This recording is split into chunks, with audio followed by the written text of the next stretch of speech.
Got multiple ways to listen to us. KDUS AM 1060. You can also join us on the KDUS AM 1060 app, or you can always hop in via the KDUS AM 1060 YouTube channel. It was an improvement yesterday, or over the weekend, I should say. It was an improvement because after playing only 20 seconds against the Spurs, we got nearly 7 minutes of action in the two games over the weekend.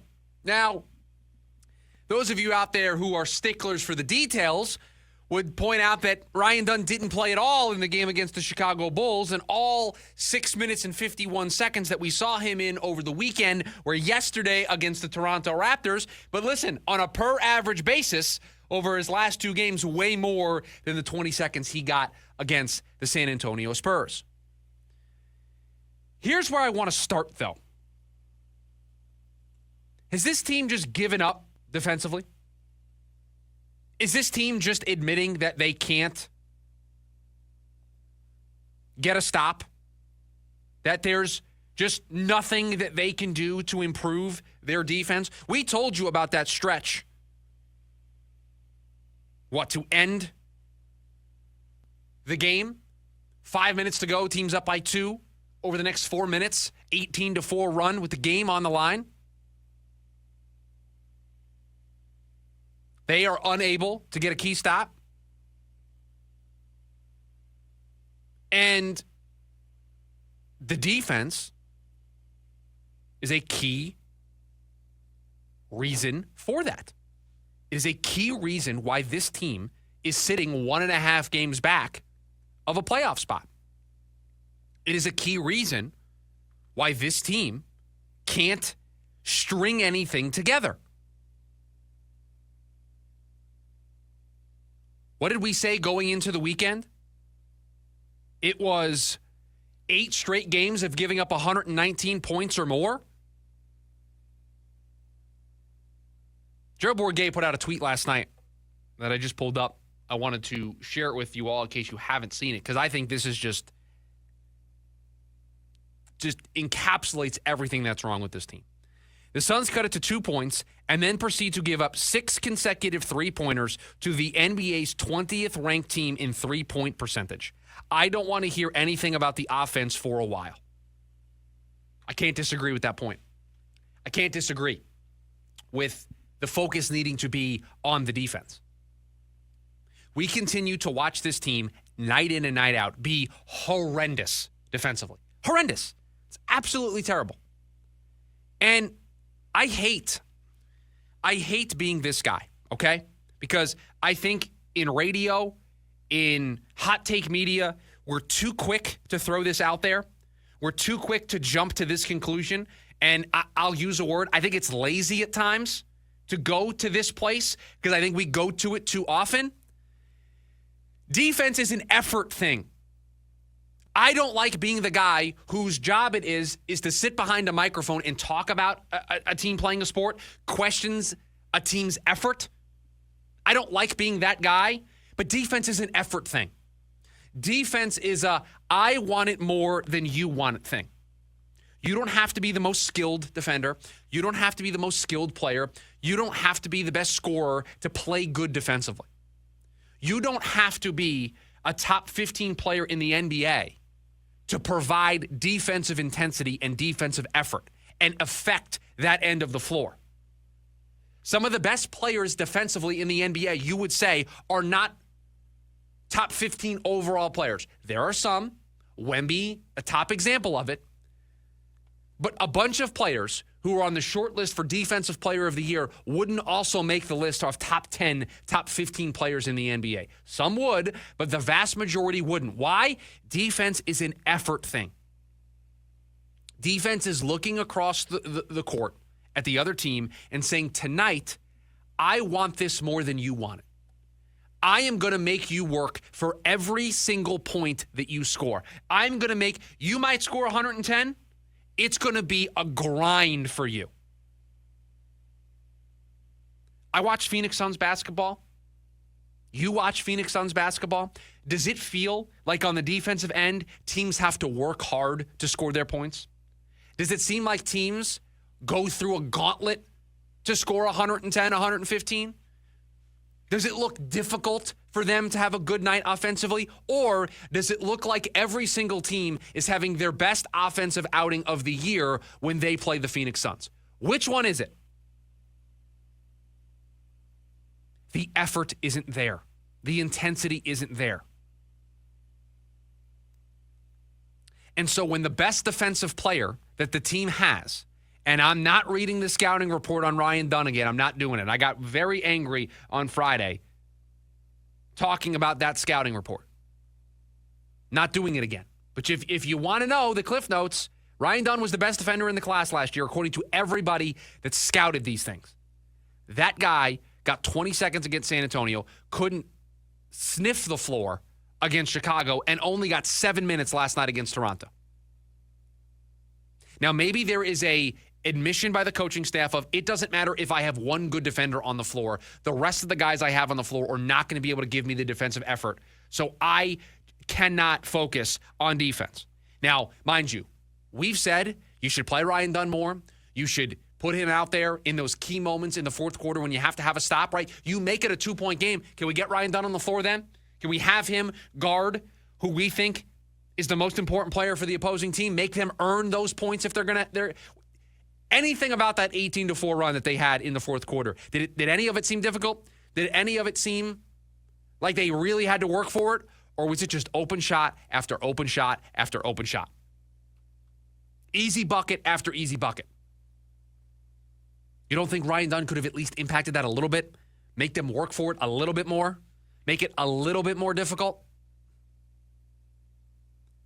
Now, again, maybe this coaching staff has come to the realization that, yeah, we have one good defender, but everybody else isn't good, and so we just have to outscore everybody. Maybe that realization has happened.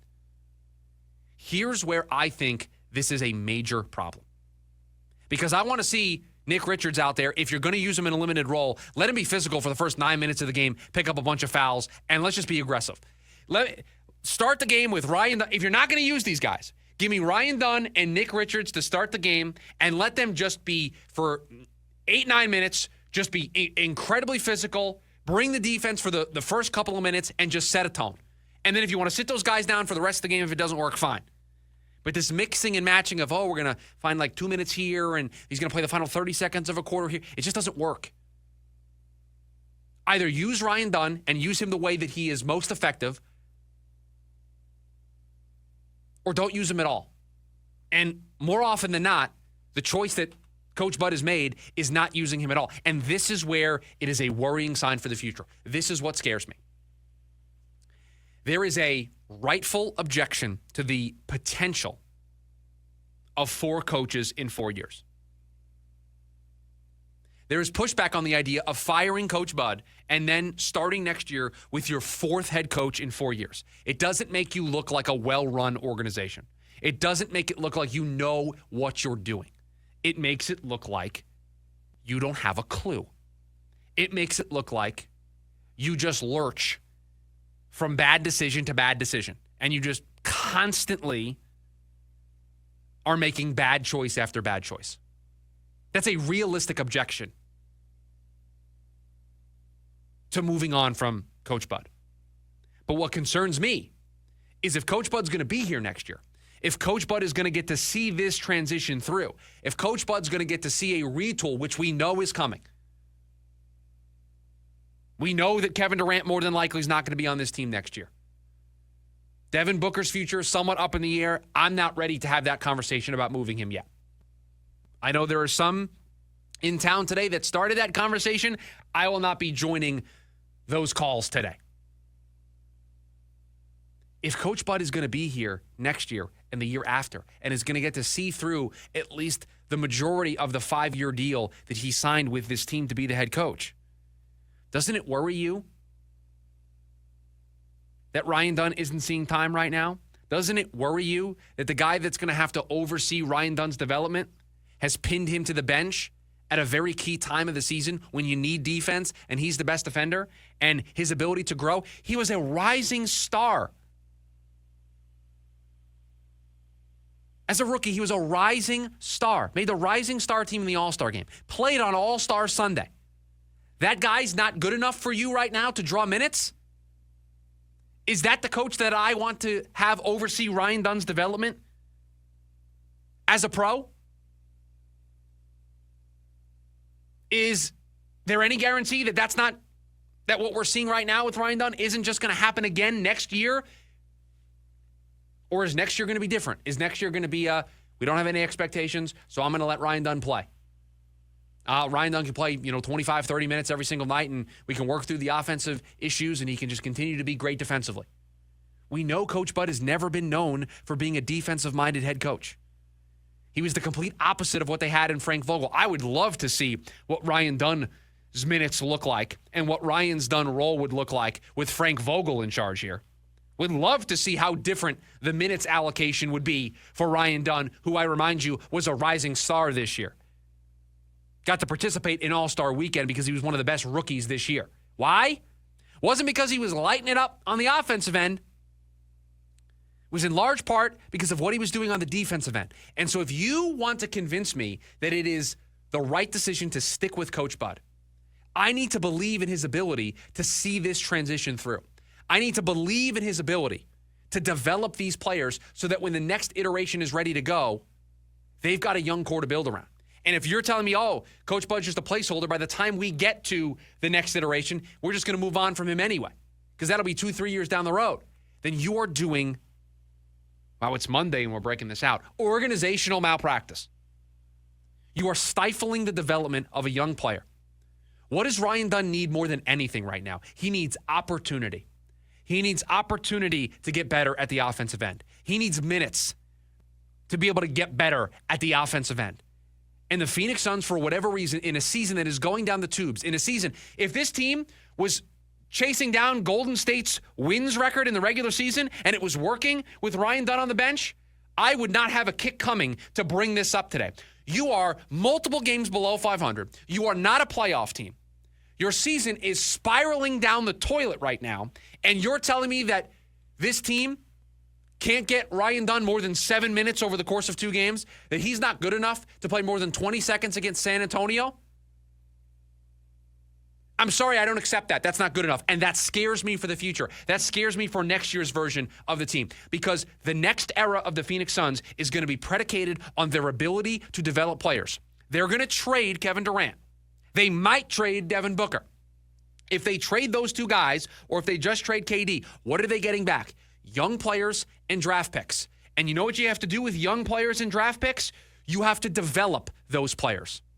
You have to develop those draft picks. And right now, what I'm seeing with Mike Budenholzer and the way he is playing and developing Ryan Dunn scares me about his ability to do that. Scares me about his ability, if this team gives him the keys to the retool, gives him the keys to oversee this rebuild. So, yeah, it might not matter for this year. But for the next iteration of the Phoenix Suns, this absolutely matters.